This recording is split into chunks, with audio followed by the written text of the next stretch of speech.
Bonjour à tous et à toutes, bienvenue à Football Essai, nous revoilà pour une nouvelle vidéo. Cette fois-ci nous allons parler du bilan d'Aliou Cissé lors de ces 4 matchs.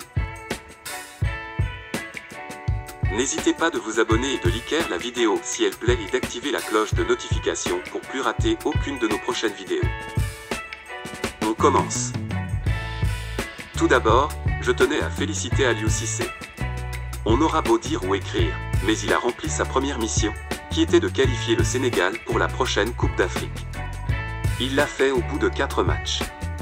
Ce qui est loin d'être facile ressemble à une formalité pour lui. Ne minimisons pas ce qu'il fait. Louons son travail. À côté, de grandes équipes sont passées à la trappe. Le Nigeria avait perdu à domicile face à la Guinée-Bissau avant de se reprendre. Le Cameroun s'est fait surprendre par la Namibie. Le Mali, de même, par la Gambie. Les matchs en Afrique, surtout ceux de l'extérieur, sont souvent difficiles à aborder. Les déplacements peuvent être longs et les pelouses parfois difficiles. Sans oublier qu'il y a aussi un nivellement vers le haut. Sur le plan comptable, il n'y a rien à dire. 12 points sur 12, chapeau bas El Tactico. Mais avec l'élimination des U23, certains de mes détracteurs font peut-être comprendre maintenant pourquoi j'accorde 2. L'importance au contenu de nos matchs. C'est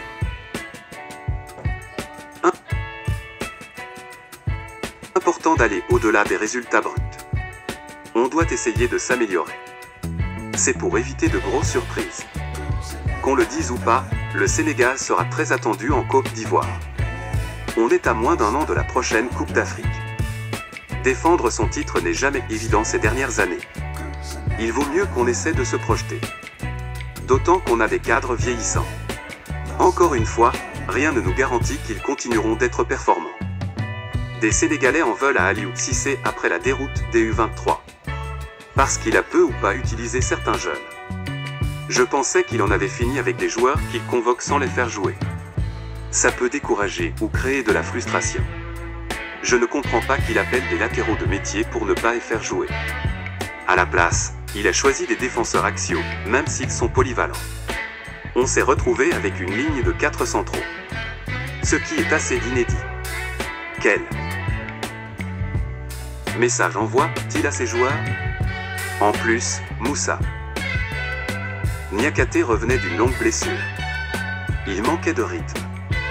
C'était très risqué de le mettre comme arrière-gauche vu les efforts qu'il allait devoir fournir. D'ailleurs, offensivement, il n'a pas vraiment pesé. Pour moi, Moussa Niakhaté ne devait jouer ce poste qu'en cas de force majeure. À Mayence, il évoluait souvent dans une défense à 3. Il aurait pu le griller vu le match qu'avait réalisé Abdallah Ndou.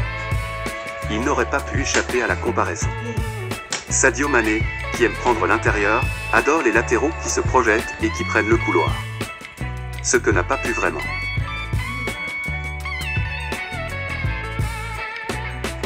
Qui prennent le couloir. Ce que n'a pas pu vraiment.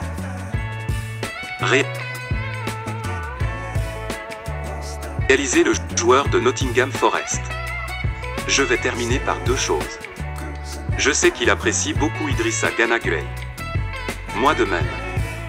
Mais ça ne sert à rien de le laisser sur le terrain quand il est cuit ou qu'il est dans un mauvais jour.